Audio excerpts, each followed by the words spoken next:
Porque a gente cobra da criança e do adolescente que eles abaixem a cabeça, a gente quer crianças obedientes, crianças conformadas, crianças que não tenham opinião, e aí quando ele vira adulto, ela tem que ter opinião, ela tem que poder falar não.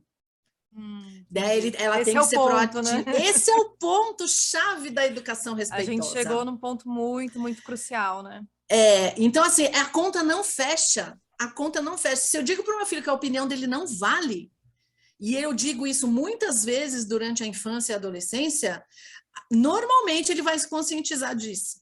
E aí ele vai ceder às pressões, ele vai achar que ele pensar diferente, o esquisito é ele, o errado é ele, e Ele que vai ele tem achar que que a opinião seguir. dele não vale. Não tem valor.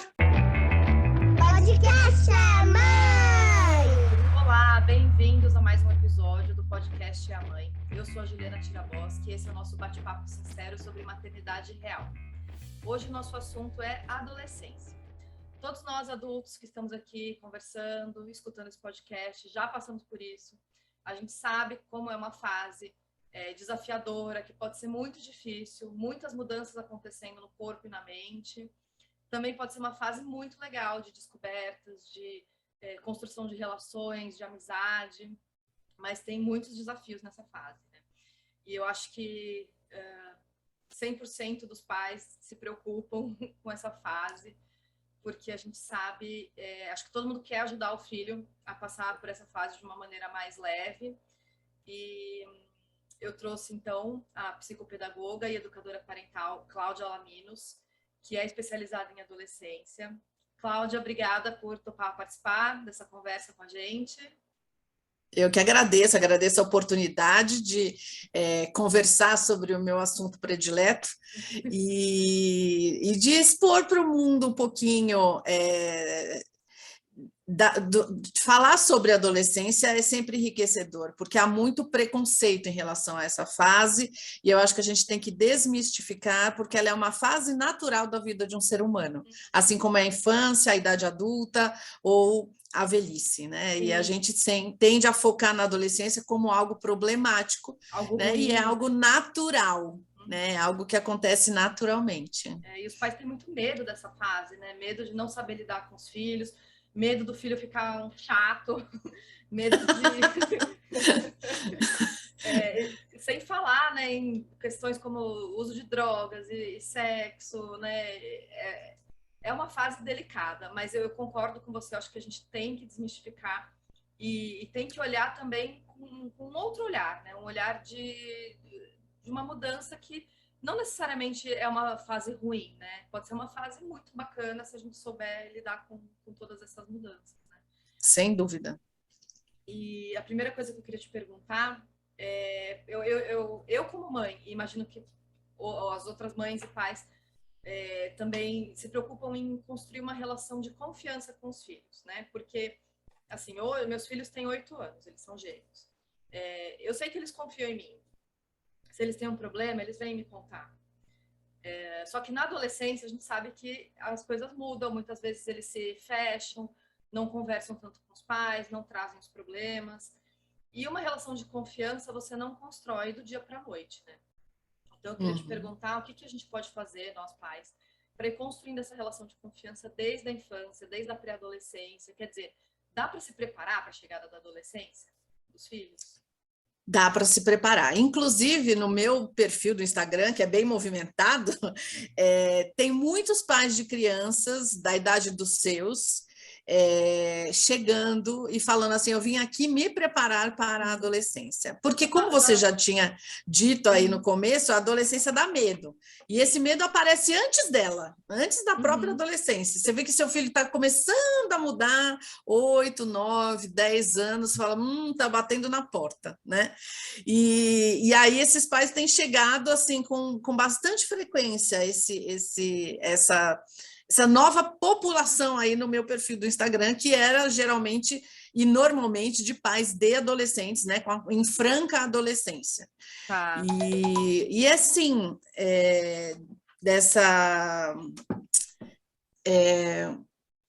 essa preparação, ela pode acontecer desde o primeiro dia de vida do filho, né? E porque essa relação de confiança ela se dá quando a criança vem te trazer um problema, ela vem falar algo que aconteceu ou mesmo que ela fez de errado, né? E você não tem uma atitude punitiva, porque, poxa, eu vou chegar para você contar alguma coisa sabendo que eu vou ser punido.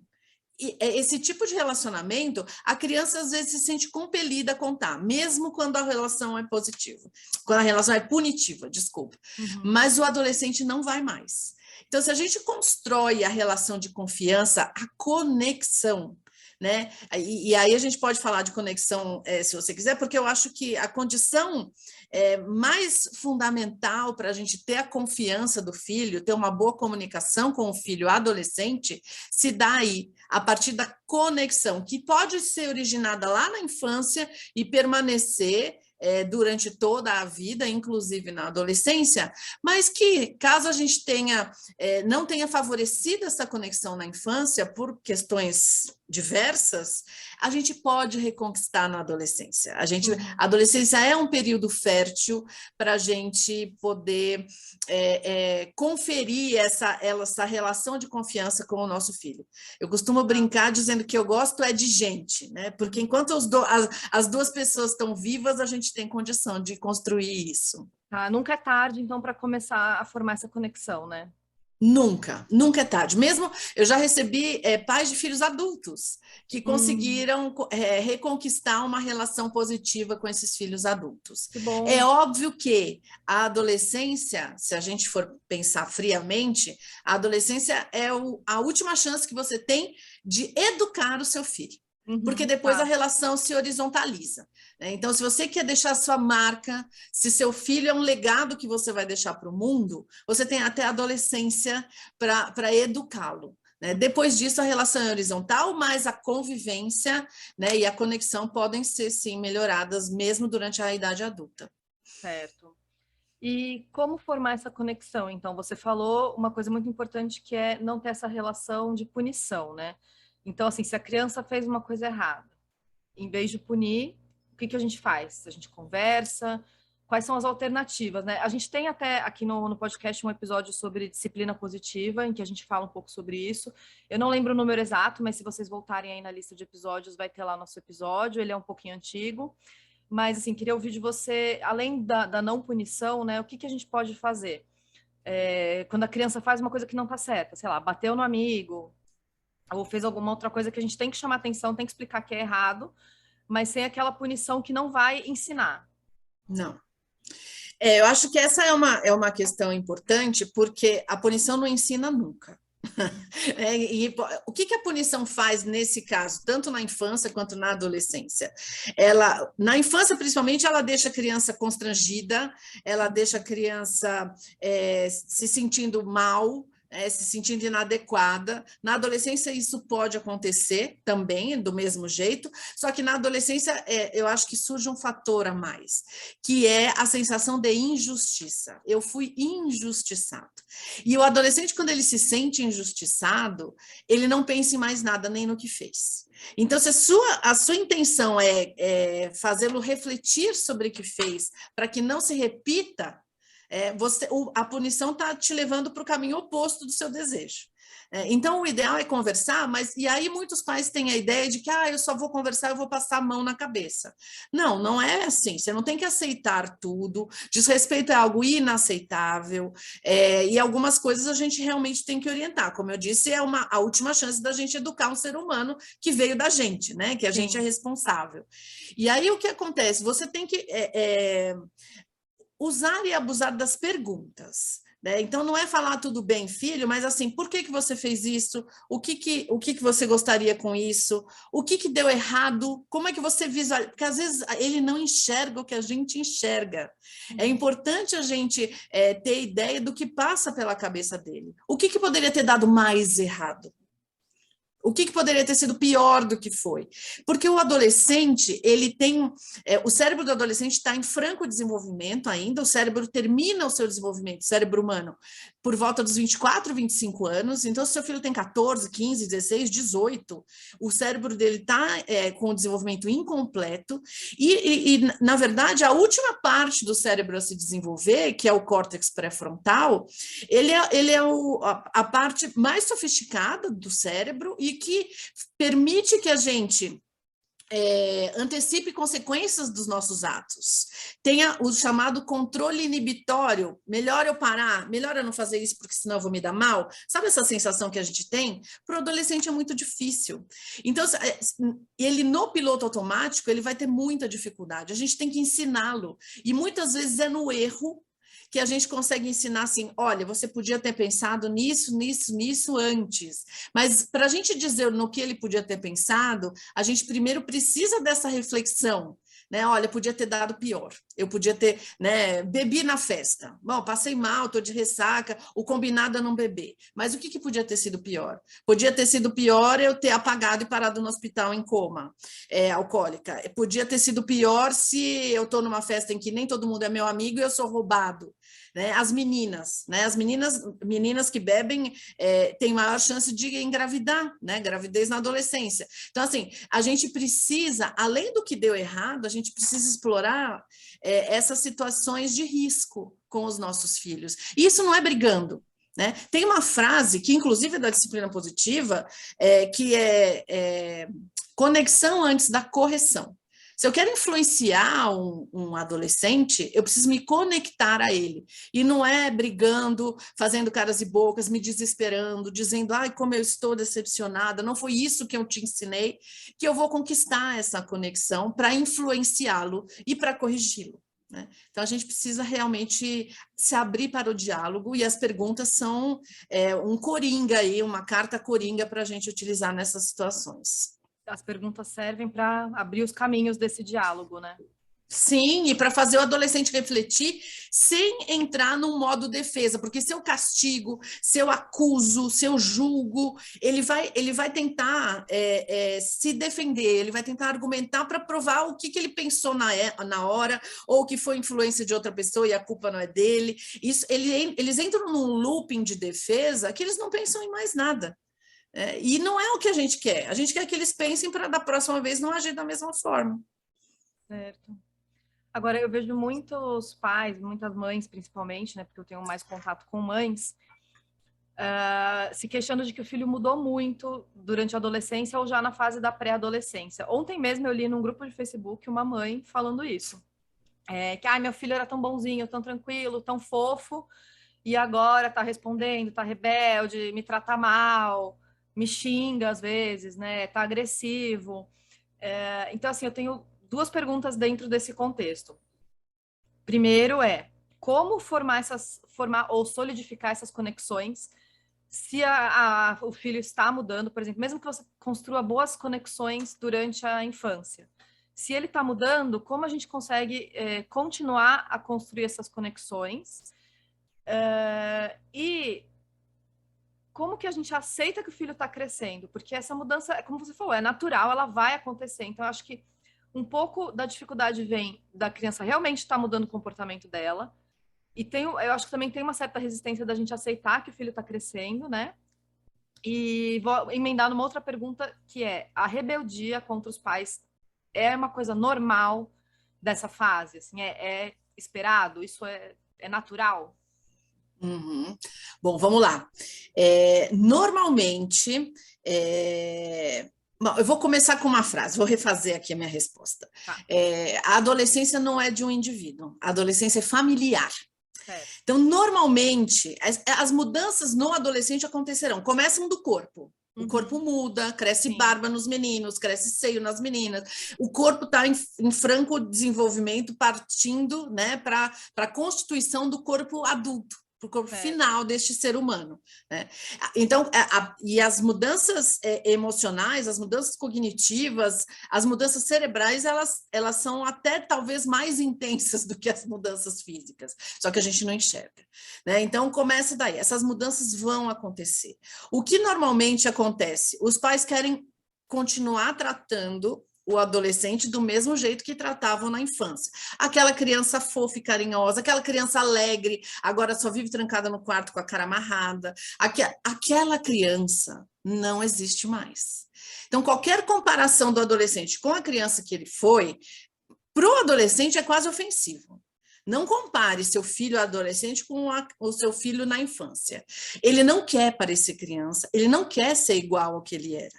Então, se ele está nessa mudança aí em todas as esferas da vida dele, é importante que os adultos se adaptem a isso de uma maneira que não fira a conexão. De novo, eu não preciso aceitar tudo. Se o meu adolescente é respondão e ele é desrespeitoso, a gente pode sentar, conversar e dizer quais são os parâmetros dessa conversa. Mas ele tem que poder, sim, dizer que a opinião dele é contrária da nossa.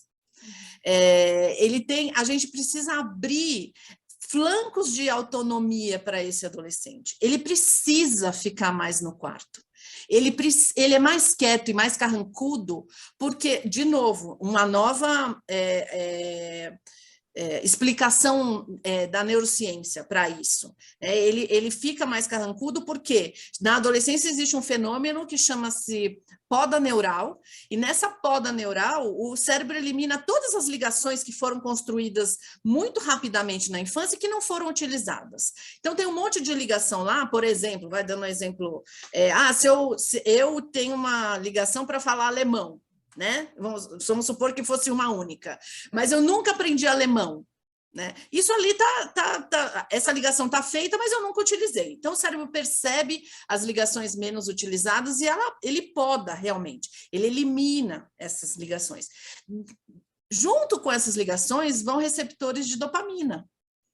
Essa poda leva embora também cerca de 1/3 dos receptores de dopamina.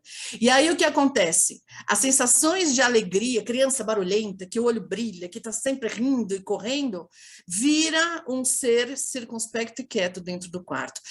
Mas ele com os amigos é pura gargalhada. Pois é, porque na verdade ele precisa de estímulos interessantes para ficar feliz. Então, assim, e os amigos são uma grande fonte de estímulo interessante. É muito importante nessa fase da vida. Então, essas mudanças, quando a gente compreende que são mais do que vontade, não são uma manifestação da vontade do adolescente, são mudanças, inclusive, físicas. Então, a gente pode pensar em como a gente pode agir nisso. A gente pode continuar manifestando, ao invés de que saudade do bebezinho que você não é mais, como eu te amo ainda hoje, como o meu amor por você não muda, as suas mudanças não alteram isso, né? E eu quero te entender, isso traz conexão. Eu quero me interessar pelo que você se interessa hoje. Essa é a atitude dos pais que vão minimizar essas reações mais intempestivas. De novo, se o adolescente está extremamente rebelde, a gente precisa olhar para a posição que os pais ocupam nessa situação.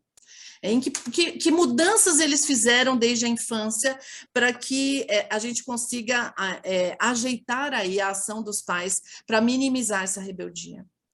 A bola está muito mais no campo do adulto do que no campo do adolescente. A gente tem que conduzir o adolescente, né, para um lugar melhor, para um comportamento melhor. Mas quem conduz é o adulto, a partir de como ele consegue chegar nesse adolescente. Você fala sobre autonomia, né? Como é importante dar autonomia. De que maneiras a gente pode dar essa autonomia com segurança para o adolescente? Por exemplo, você falou, ele vai precisar ficar mais quieto no quarto dele. Isso tem até a ver com essas mudanças cerebrais que você falou, né? Ele vai ficar mais melancólico, tá tudo bem. Que outras autonomias a gente pode dar para o adolescente? Por exemplo, ir sozinho para a escola, ou ir para casa de um amigo sozinho. A gente tem que ir soltando mais, né? Dando mais liberdade. Tem que soltar, sim, gradativamente. Não existe assim, com 12 anos pode fazer isso, com 15 anos pode fazer aquilo. Isso depende de cada adolescente, de como ele se põe no mundo, da maturidade que ele tem, é extremamente variável. Mas sim, é importante que a gente comece a ver, e começa da coisa mais simples, começa de acordar sozinho para ir para a escola, começa, né, ensinando a pôr o despertador e ficando atento se ele acordou nos primeiros dias, até virar uma rotina, começa dele fazer o próprio prato, que muitas mães de adolescentes ainda fazem o prato do filho, começa dele, se for possível, se não for um bairro violento, se a proximidade permitir, dele ir sozinho para a escola, se fizer um grupo de amigos que vá, né, passando e voltando da escola, melhor ainda. De passar uma sexta-feira à tarde no shopping, tomar um lanche com os amigos, sai da escola e vai tomar almoçar no shopping com os amigos. Isso tudo é positivo, ninguém está abandonando o filho por conta disso, ao contrário, está fomentando essa autonomia, mas assim, a percepção do que se pode fazer e se o adolescente se sente apto, porque tem muito disso também, ele está com medo, e aí também não é para empurrar, não é para jogar na frente na frente do próprio desenvolvimento dele. É uma coisa que se faz de mãos dadas com esse adolescente. A gente vai chegar juntos à conclusão do que pode ser conquistado aí de autonomia. E mesmo esse adolescente que não é tão preparado, não se sente tão preparado, a hora que ele sentir o gostinho da autonomia, que ele é capaz, ele vai querer mais. E a gente tem que muito se sensibilizar pelos pedidos do filho, né? O que ele está querendo mais? Bom, às vezes o que ele está querendo não é possível. Ele quer ir numa festa de gente maior de idade, quer que a gente falsifique um RG, que é crime. Eu não vou permitir isso. Então, meu filho, olha, aqui em casa a gente não comete crimes, né? Não vai dar. Então, ele está querendo uma autonomia que não é possível oferecer, mas outras a gente pode oferecer. Então, sempre negociar isso daí. Certo. E como você falou, não tem uma idade mínima, então, né? Vai depender muito de cada um. Vai depender muito de cada um. Não tem prescrição para isso, de verdade. Certo. E você falou, né, de fazer o prato, acordar sozinho, também é muito importante ensinar e cobrar que o adolescente ajude nas tarefas de casa também? Eu acho que mais do que cobrar, né, que cobrar tem a ver muito com obediência, e eu traria o verbo para cooperar. Chegar a conclusões de que a casa é de todos, né? Tem um ditado que eu nem sei de onde surgiu, mas surgiu para mim assim: quem mora colabora. Então, você mora no mesmo lugar, você vai colaborar para aquele lugar estar arrumado, estar gostoso, ter comida na mesa na hora certa. A gente colabora para casa, mas é muito mais na cooperação do que na cobrança. Cobrança, geralmente, eles pisam no freio, a resistência na divisão de tarefas mesmo, né? Sim, sim. E, se possível, assim, ter uma conversa em que por exemplo, uma atitude interessante, fazer uma lista de tarefas que o adolescente possa fazer.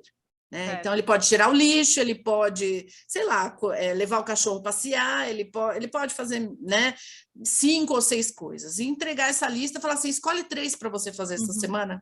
A gente pode dar essa liberdade dele escolher o que ele quer fazer. Sim, muito melhor do que falar, né? Você vai fazer isso, isso, isso. Eu lembrei do lixo e do cachorro, porque eu atendi uma família que, com a queixa de que o filho não colaborava, né? Eles tinham vários filhos, mas um determinado filho não colaborava.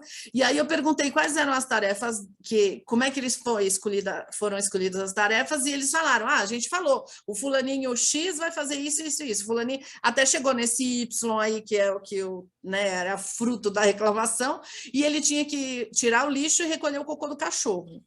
2 tarefas que ele tinha um nojo inominável, ele não suportava. Né? Depois de conversado com ele a respeito, a gente descobriu que ele não fazia e não se comunicava como bom adolescente, né?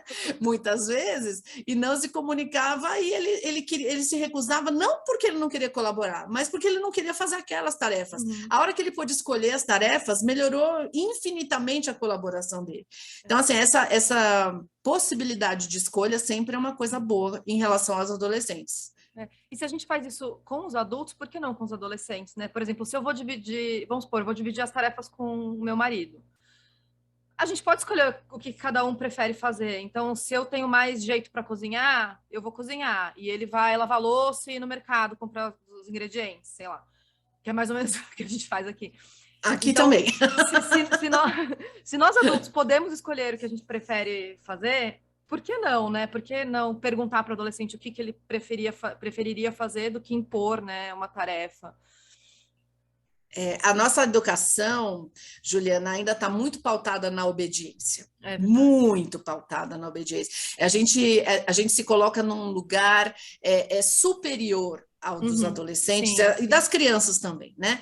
A gente, apesar de ser o educador e hierarquicamente eu ter o poder de falar não quando for necessário, no dia a dia nós somos humanos, todos, nós, eles, os pequenos, e é interessante que toda vez que for possível, que a gente se coloque na mesma altura e fala, bom, se vale para mim, deve valer para ele.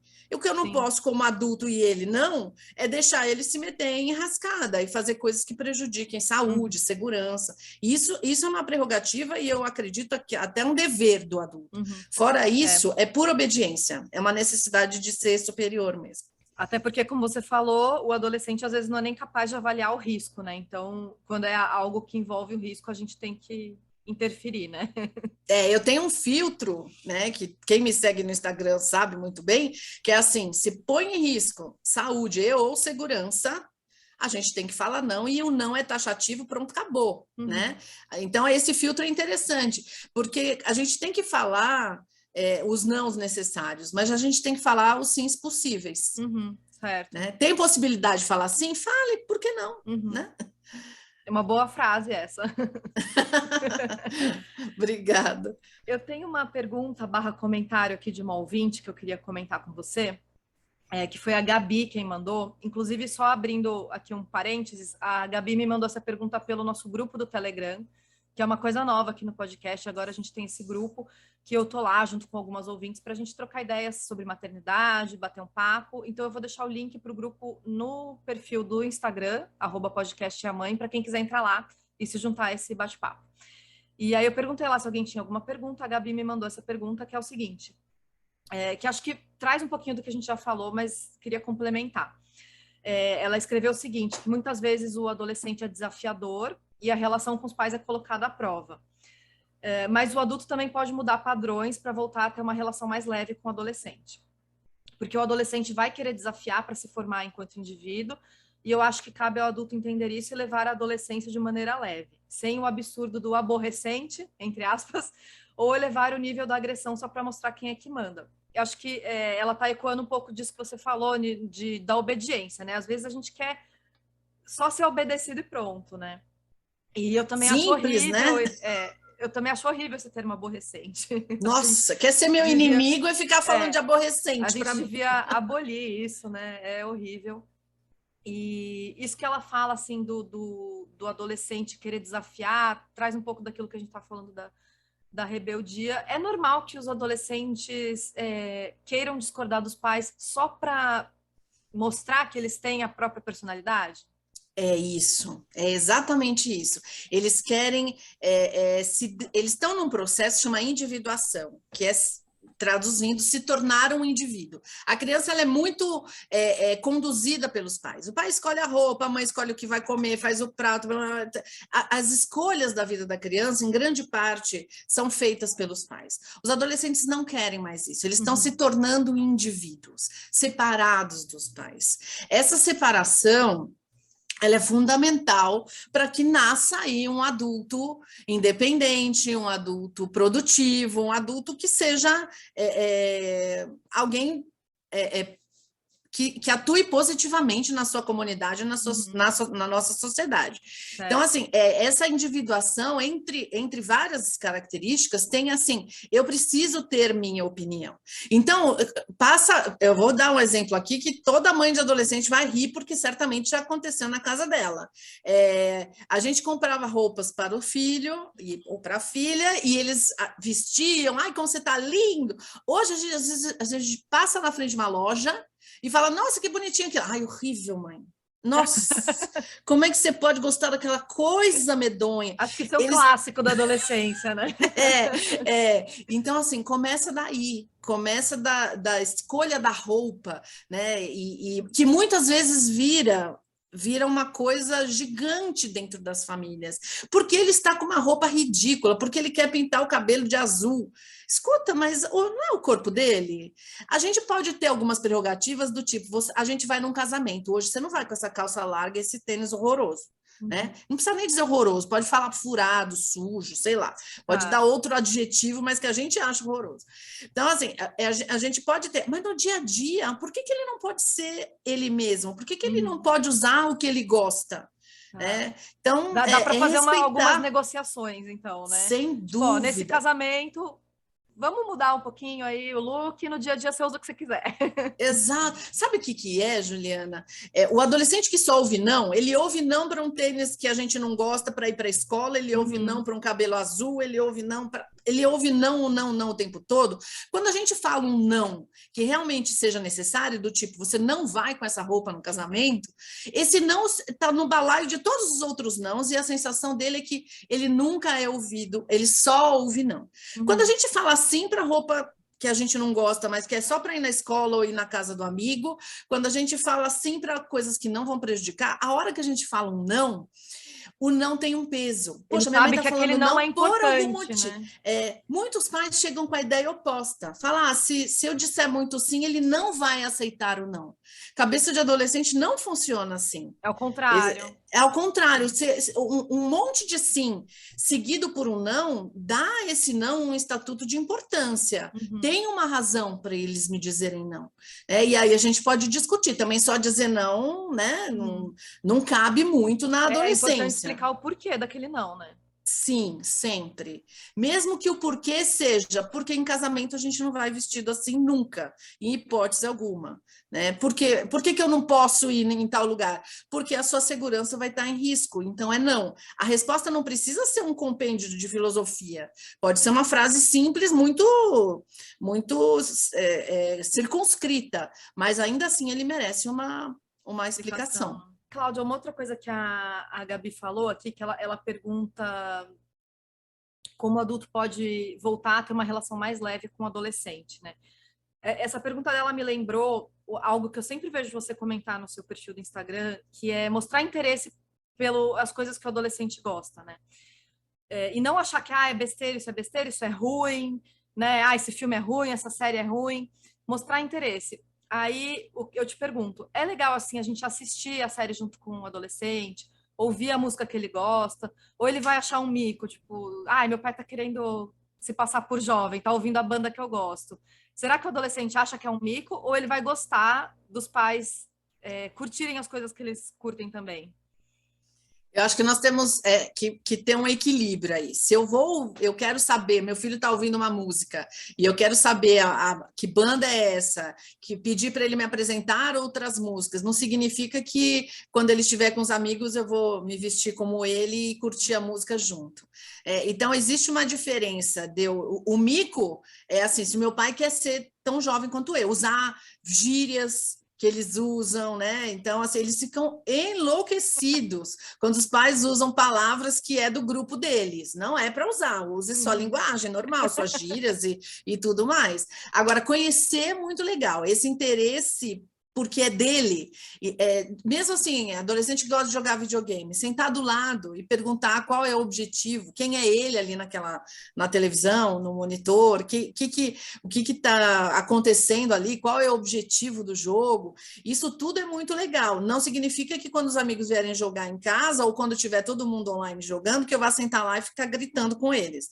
Então tem uma diferença aí de eu conhecer porque é importante para ele e de eu conhecer porque eu quero ser como ele, né? Eu quero participar da turma, porque, de novo, a individuação está acontecendo, eu preciso formar um grupo com o qual eu me identifico e deixar meus pais um pouco de lado. Se meus pais estão se identificando o tempo todo comigo, no sentido comportamental, ele vai ficar num looping de diferenciação que ele não vai chegar a conclusão nenhuma de quem ele é, né?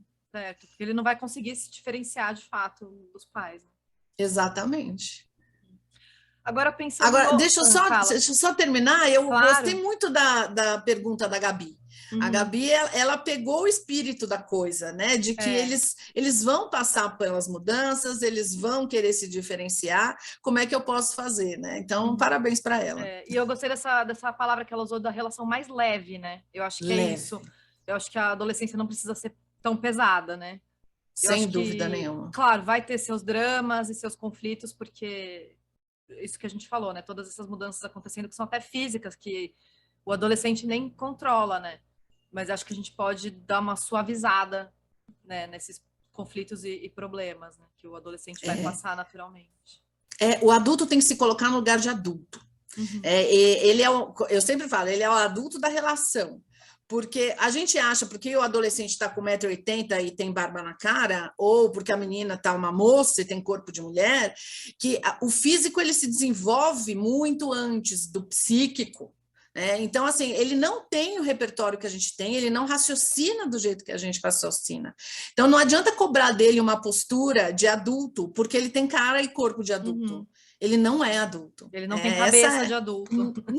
Não, é um pedido injusto, na verdade. Certo.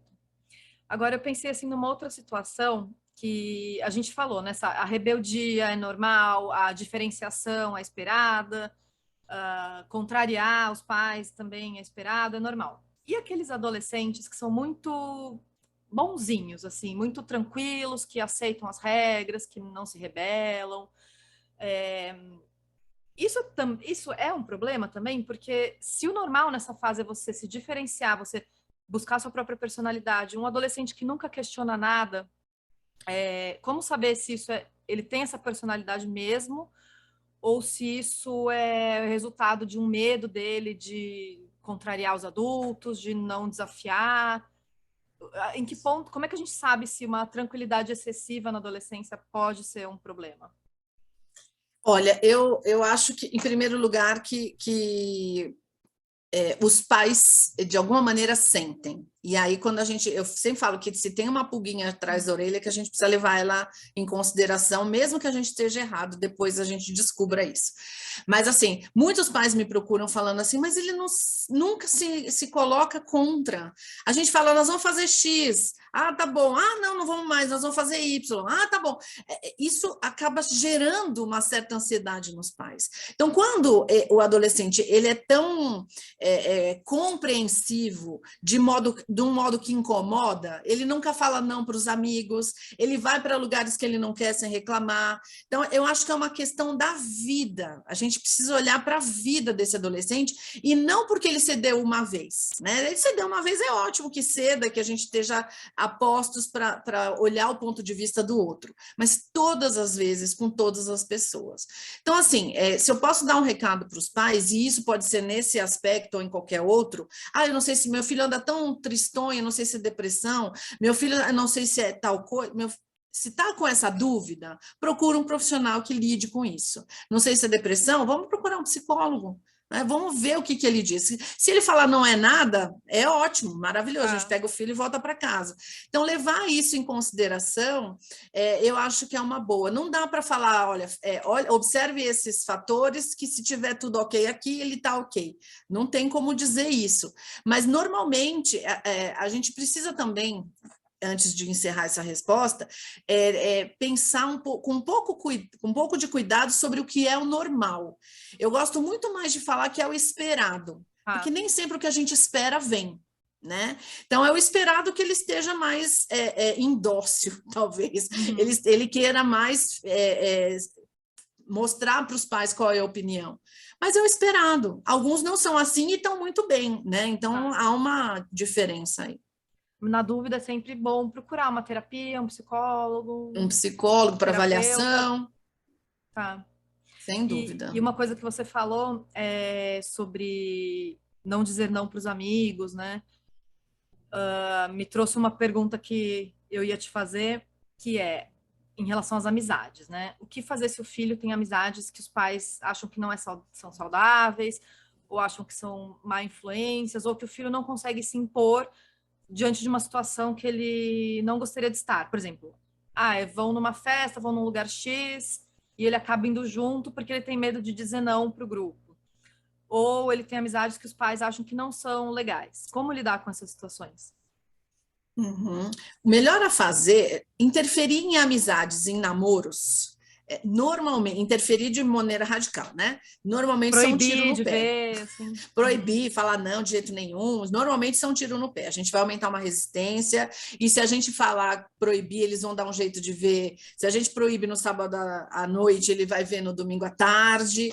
Então, eles dão jeitos. Então, a melhor coisa que a gente pode fazer nesse aspecto é trazer esses amigos que a gente não considera muito positivos o mais perto da gente possível, abrir a casa para esse grupo, permitir que eles circulem na nossa vida, porque aí, às vezes, a gente tem puro preconceito, às vezes esses meninos e essas meninas não são tão ruins assim, às vezes tem pais que não conseguem enxergar que a questão está com o filho e culpa os amigos, tá vendo? Foi má influência daquele, mas às vezes a questão está com o seu próprio filho. Às vezes o seu filho é a má influência, né? A gente tem que se conscientizar de que isso é possível, né? E outra coisa, né? Existem muitas famílias que não estão olhando para esses adolescentes. Há famílias que encaram adolescentes como adultos e dão autonomia de adultos para autonomia para a qual eles não estão preparados. O que acontece? Muitas vezes, se eles têm um adulto de confiança, eles mudam o comportamento. Então, às vezes, você faz um papel na vida desse jovem que você nem esperava fazer. Eu já acompanhei vários casos de amigos más influências que viraram aliados dos pais em relação aos seus próprios filhos. Né? E que fala, seu pai vai ficar triste, você tem um pai tão legal, por que você faz isso? Seu pai não cansou de falar? É muito lindo de ver. Às vezes eles precisam de um adulto, para se comportar de uma maneira positiva. Então, gente, não vamos abrir mão da nossa influência, porque tem uma questão aqui na adolescência que eu estou me diferenciando dos meus pais, eu estou me afastando, mas muitas vezes eu tenho medo de ficar perto desse abismo aí sozinho, que é a vida adulta, né? Então, eu elejo um adulto da minha confiança. Pode ser um tio, um primo mais velho, um professor, e por que não muitas vezes é o pai do amigo, a mãe do amigo. Então... Às vezes a gente acha que eles buscam tanto essa autonomia, essa independência, que eles não vão ouvir a gente, né? Mas não, mesmo nessa fase da adolescência, a gente pode ser uma influência super positiva, né? Na vida dos nossos filhos e de outros adolescentes no nosso entorno. Nossa, a gente não pode abrir mão dessa influência. A gente tem que ser mesmo, tem que buscar ser essa influência positiva. Legal. E acho que em todo caso, assim, tendo amigos que você não gosta ou não, é importante saber com quem seus filhos estão andando, né? Que você falou de abrir a casa, de convidar, de frequentar, é super importante, né?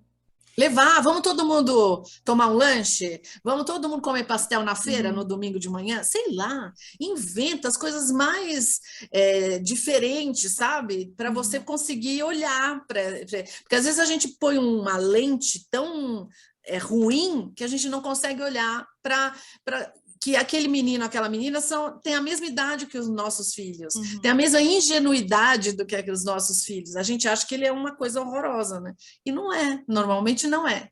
Difícil ser, viu? É importante conhecer, né? Legal.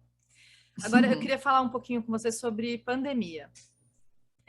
Eu sempre falo assim, sempre que surge conversa sobre pandemia entre os amigos, eu sempre falo, gente, coitado dos adolescentes.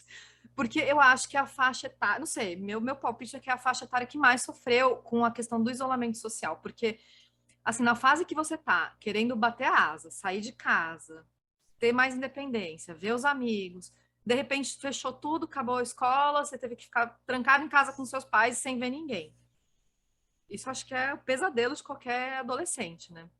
Então eu queria saber de você, assim, que tem muito esse contato com as famílias, se realmente foi muito difícil para eles, e como que está sendo essa volta? Tem adolescentes que estão com dificuldade de voltar a interagir socialmente com outras pessoas?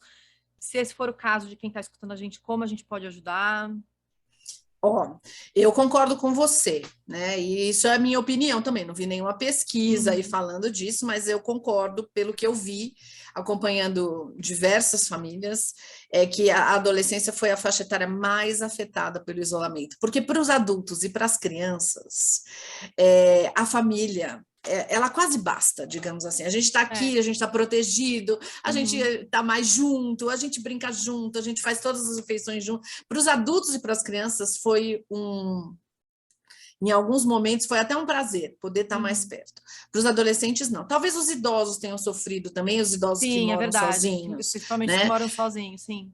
Porque ficaram isolados e tudo mais. Mas, falando de adolescente, eu costumo brincar falando assim, para alguns adolescentes a pandemia foi uma catástrofe, para outros foi muito ruim. Não conheço nenhum adolescente para o qual a pandemia tenha sido minimamente positiva em relação a isso. E sim, foi difícil. E agora, na volta da flexibilização aí da vida normal, eu vejo que há dois grupos de adolescentes. Um grupo que quer tirar o atraso. Eles não estão prestando atenção se eles têm prova, eles querem ficar juntos, eles querem sair, eles querem ir para o cinema, eles querem visitar uma exposição, eles querem. Eles estão com fome de vida junto, né? E muitas vezes com prejuízos de áreas importantes da vida, como é a escola. E tem um segundo grupo que está sofrendo com uma certa ansiedade e que está encontrando dificuldade de voltar para a escola. Já atendi uma família cujo filho ele acordava de manhã, se arrumava, entrava no carro, chegava na porta da escola e não conseguia descer.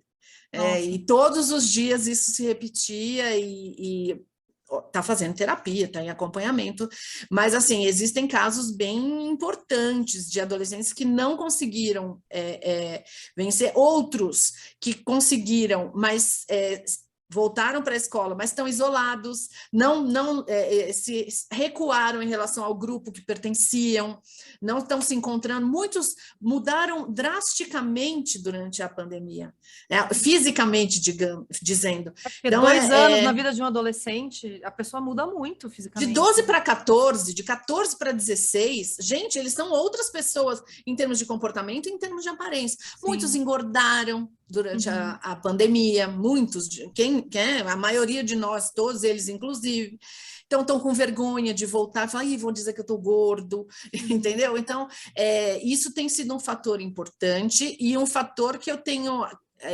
indicado acompanhamento psicológico para vários adolescentes, porque eles, de alguma maneira, isso tem que ser superado, porque a gente espera que a vida volte ao normal o mais rápido possível, né? Então, eles precisam superar isso e precisam de tratamento. Agora, esse medo da volta, né? Além dessa preocupação com a aparência, isso é porque eles têm medo de pegar Covid ou porque o isolamento desencadeou algum quadro de ansiedade ou de depressão?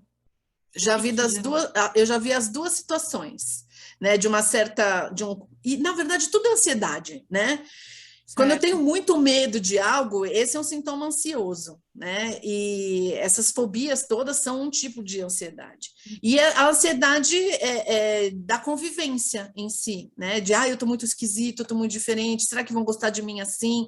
Teve um menino que estava com bastante espinha e que ele não tirava a máscara, mesmo quando a máscara foi flexibilizada, porque ele não queria que os amigos vissem as espinhas. Então, aparece de tudo. É um leque imenso e pode ser qualquer coisa, né? Sim. Quando um filho manifesta isso. E aí também, de novo, a resposta é terapia, né? Terapia.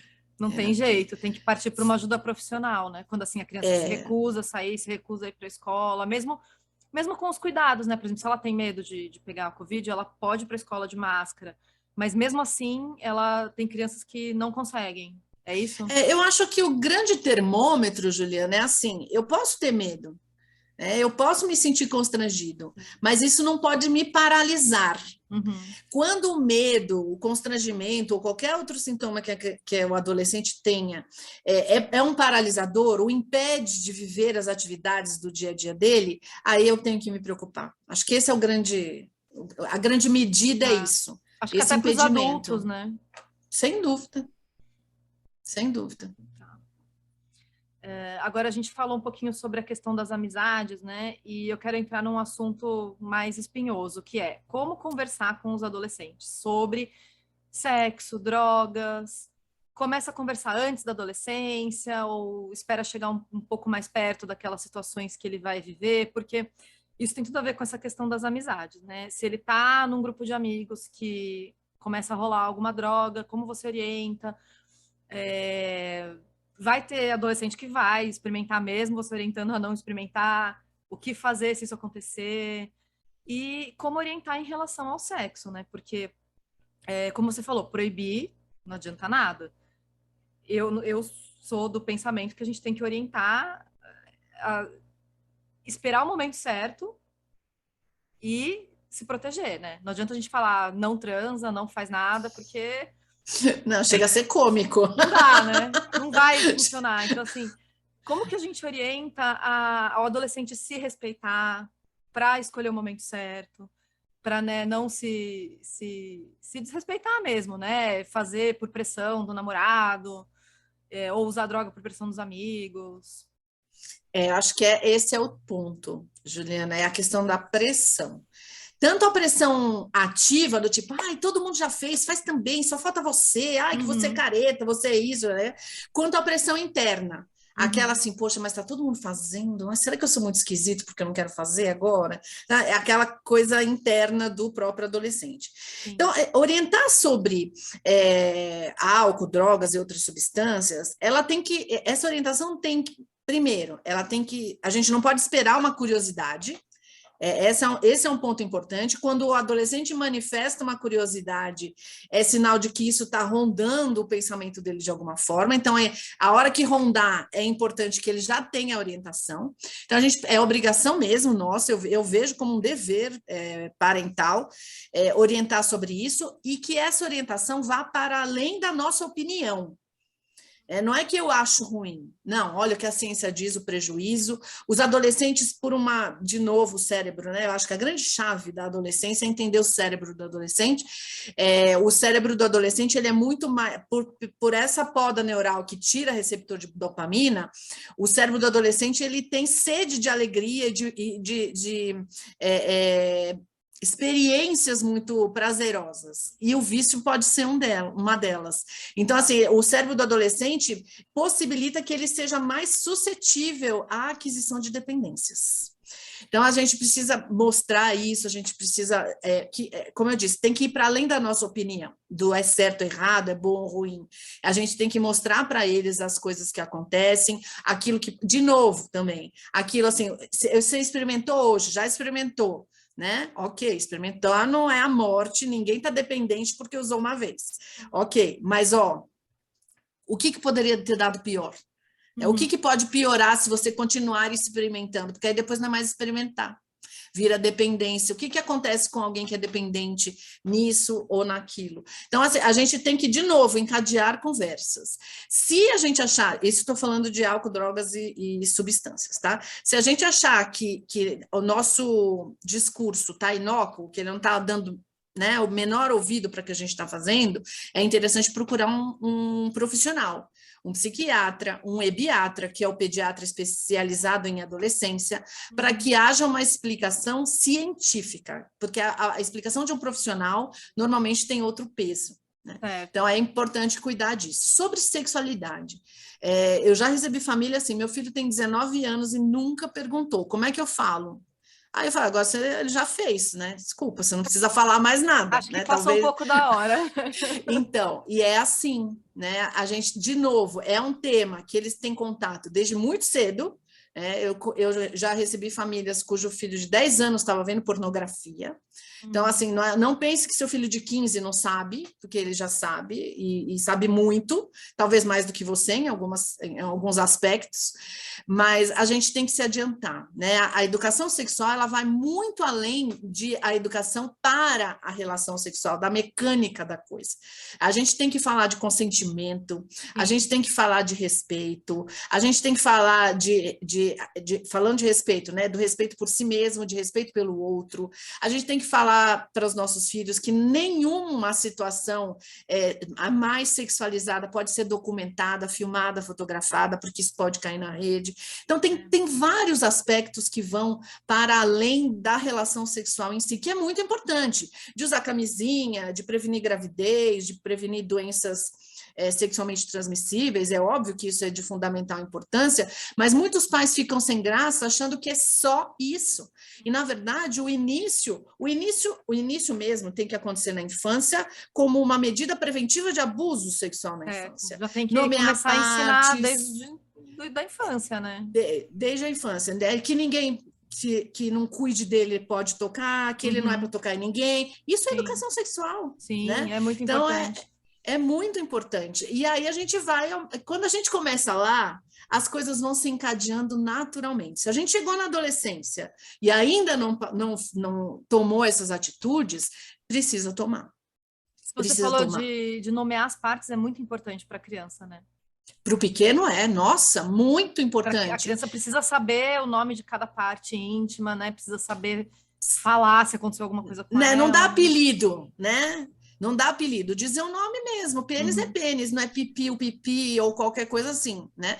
E uma coisa que é interessante, fugindo, né, da adolescência, para os pequenos, é dizer assim: se alguém pedir um segredo para você em relação a isso, você não pode guardar esse segredo. Está errado. É sinal de que essa pessoa não é sua amiga. Né? Então, assim, é importante frisar essa intimidade. A gente vai construindo essa noção de intimidade, de resguardar o próprio corpo lá na infância. Né? E isso é super importante. E na adolescência isso não é diferente. Na idade adulta também não é. Né? O nosso corpo ele precisa ser respeitado, e a gente precisa reservar intimidades para pessoas muito especiais. Então, não é uma pressão interna ou externa que tem que me levar a uma relação sexual ou a dar um beijo. Agora está na moda dos menores, 11, 12 anos, fazer uma roda, pôr um casal dentro e ele tem que se beijar. Entendeu? Não tem namoro, não tem paquera, nada. Beijo. E eles beijam. Então, eu vou me forçar a beijar porque tem gente batendo palma? Imagina a pressão na cabeça da criança, né? É horrível, tadinhos. Eles sofrem, eles se sentem mal. A gente precisa muni-los de possibilidade de se respeitar. Porque senão eles vão na valsa. Eles acham que os errados são eles, que eles são os esquisitos. E além de, como você falou, conversar desde cedo, né? Explicar sobre consentimento, sobre as partes do corpo, como que a gente pode fortalecer a confiança dos nossos filhos para que eles não cedam à pressão? Porque é isso que você falou, isso é importante até na idade adulta, né? Quantas mulheres adultas já não transaram ou, enfim, fizeram coisas que não estavam afim porque ficaram com medo de dizer não para o parceiro, né? Se isso acontece até na idade adulta, imagina numa pessoa que está ainda em formação, né? Como que a gente fortalece essa confiança para ela ter coragem de dizer não quando ela quer dizer não? Então, menina, você caiu num ponto maravilhoso, deixando os nossos filhos falarem não, ouvindo os nãos que eles têm a dizer, porque a gente cobra da criança e do adolescente que eles abaixem a cabeça, a gente quer crianças obedientes, crianças conformadas, crianças que não tenham opinião, e aí quando ele vira adulto, ela tem que ter opinião, ela tem que poder falar não. Ela tem que ser proativa. Né? Esse é o ponto-chave da educação respeitosa. A gente chegou num ponto muito, muito crucial, né? Então, assim, a conta não fecha. A conta não fecha. Se eu digo para o meu filho que a opinião dele não vale, e eu digo isso muitas vezes durante a infância e a adolescência, normalmente ele vai se conscientizar disso. E aí ele vai ceder às pressões, ele vai achar que ele pensar diferente, o esquisito é ele, o errado é ele. Ele vai achar que a opinião dele não vale. Não tem valor. Né? Você tá doido, né? Imagina, você não sabe o que tá falando. Então ele cresce com essa sensação de não sei o que eu tô falando, não sei o que falo. Então eu vou aderir à fala do outro, como eu fui obrigada a minha infância e a minha adolescência inteira a fazer. Você caiu num ponto mais lindo Você caiu no ponto mais lindo da nossa conversa, foi essa pergunta que você fez. Nossa, acho que foi um insight, assim, abriu minha cabeça, porque eu nunca tinha pensado nessa relação, né, de como a gente permitir que as crianças e os adolescentes digam não pra gente, expressem sua opinião, como isso vai refletir lá na frente, né, dele ter coragem de se impor na hora que ele precisar impor algum limite, né. Sim. Não é lindo isso? É maravilhoso. Olha o que faz a educação. A educação é uma coisa maravilhosa. Olha que insight poderoso aí, gente. Quem está escutando a gente, olha, caiu o caminho das pedras para a gente seguir com os nossos filhos, né? Isso é uma coisa que eu falo muito para os meus pequenos, né? De 8 anos. Eu, sem saber da importância disso, mas eu acho que eu sempre valorizei isso deles terem a a própria opinião mesmo e não seguir na dos outros, sabe? Não fazer uma coisa só porque o amiguinho tá fazendo. E eu costumo falar isso para eles, assim, que é importante eles pensarem com a própria cabeça. Uhum, uhum. Mas eles têm que treinar em casa. Uhum. Sim.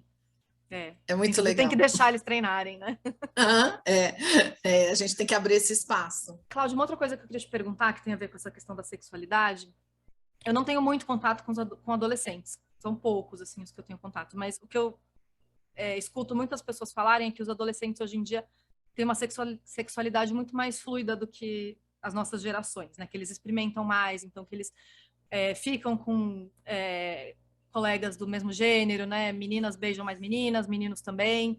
Você vê isso, assim, essa sexualidade deles é mais fluida mesmo? Eles têm menos preconceito em relação à orientação sexual?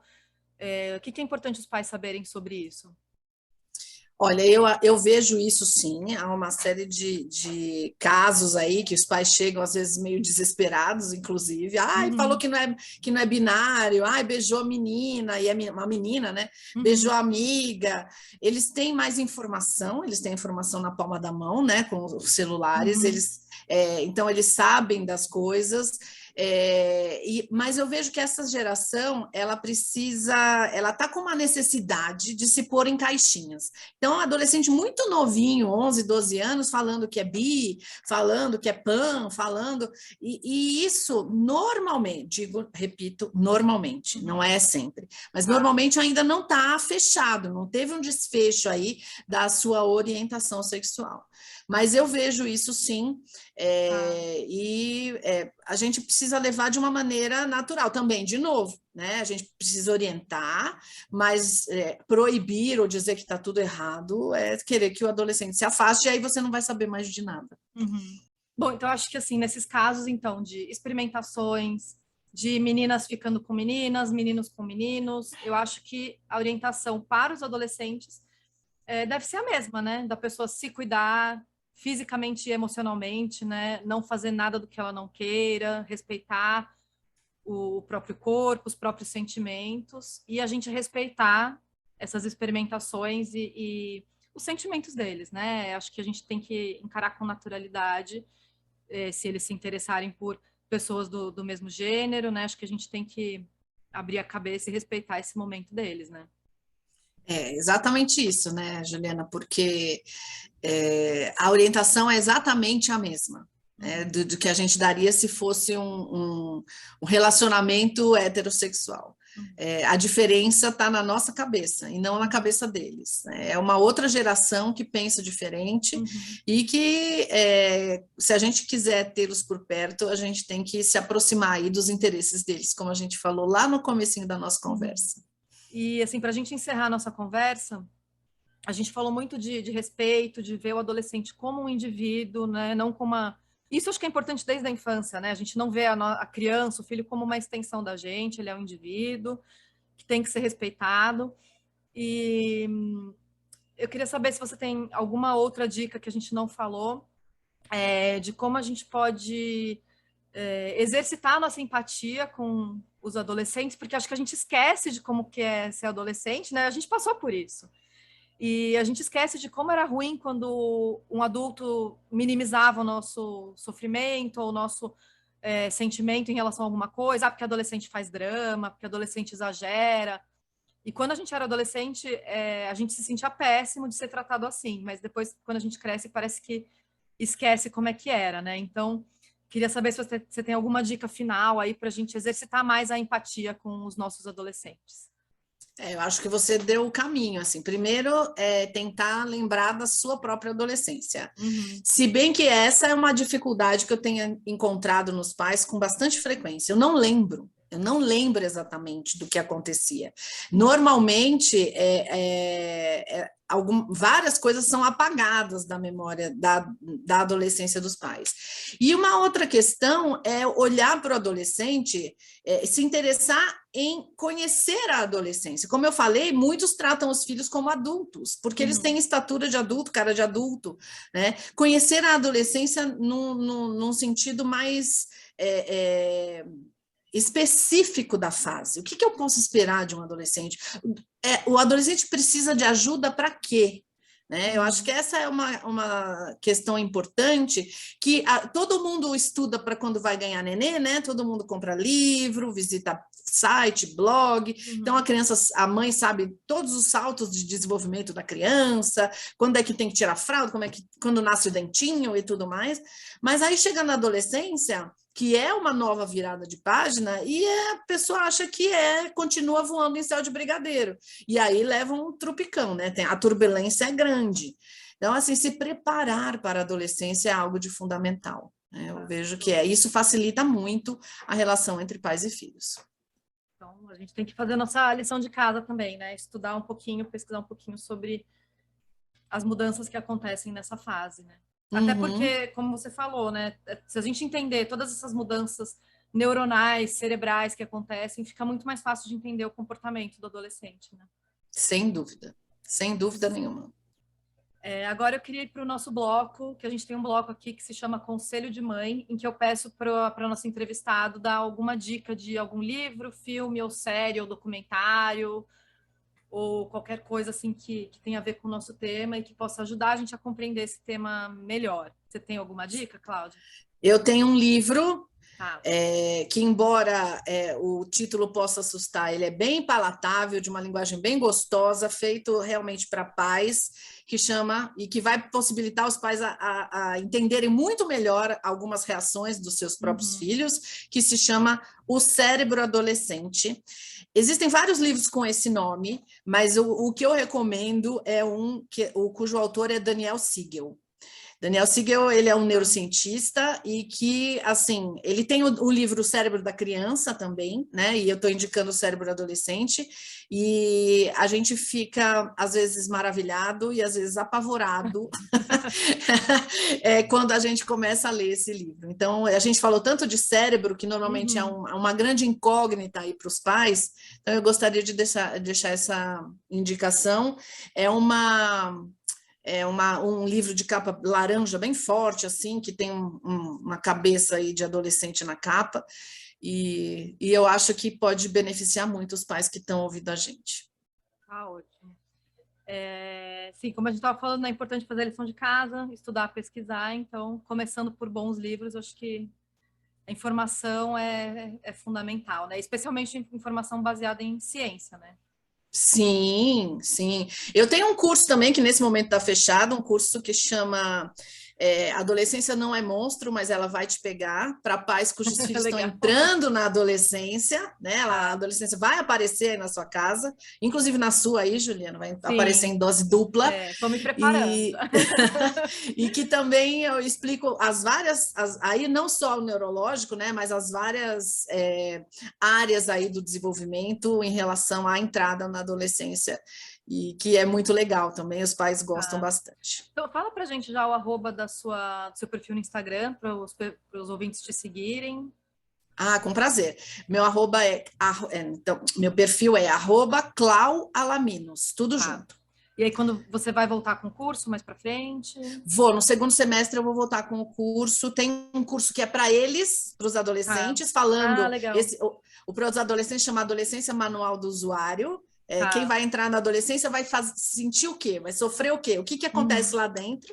E dos pais, esse adolescência não é monstro, mas ela vai te pegar. Perfeito. Então, sigam lá a Cláudia, e aí vocês ficam sabendo quando tem curso, e, claro, aproveitam as dicas que ela dá no perfil, né? Obrigada. As minhas dicas, a Cláudia deu uma dica mais científica, eu vou dar uma dica mais lúdica. Eu tenho 2 séries da Netflix que eu assisto, que eu gosto muito, que é a Sex Education e Eu Nunca, que são 2 séries adolescentes, mas que eu acho muito legais e divertidas, e que fala muito sobre descoberta sexual, relação com os amigos, com a família. Não vou dar muitos detalhes para não me estender muito aqui, mas acho que são 2 séries que, claro, é ficção, né? Óbvio que não é aquela coisa que corresponde exatamente à realidade, é uma ficção, é para ser divertido, mas que dá uns insights para a gente de como funciona a mente e o comportamento dos adolescentes, né? Então, que legal. são Sex duas séries Education eu muito já assisti, mas eu nunca assisti. Então, eu vou assistir também. É muito Obrigada. legal. Eu nunca a personagem principal é uma garota. Legal. E que tá também nessa fase de descoberta, de namoro, de sexo, de amizade. Ela perdeu o pai morreu, então ela tá lidando com isso, com esse luto também. Então tem esse peso aí do luto que ela tem que carregar também. E é muito Legal. divertida. E eu acho legal que, especialmente Eu Nunca, que a protagonista não é aquela pessoa perfeita, assim, ela faz um monte de besteira, como qualquer pessoa, como qualquer adolescente, como qualquer adulto também, né? Porque às vezes nas séries tem isso, né, assim, do personagem ser perfeito e ela não, ela faz um monte de besteira que você fala, meu Deus, não faz isso. Só que ao mesmo tempo a gente sente empatia por ela, assim, é uma personagem muito real, assim. É Que bem legal. bacana. Vou Acho que assistir com vale certeza. Vale a pena assistir. Uhum. Então é isso, Cláudia, eu queria te agradecer, foi muito legal esse papo, me ajudou muito a entender melhor o que vai vir lá na frente.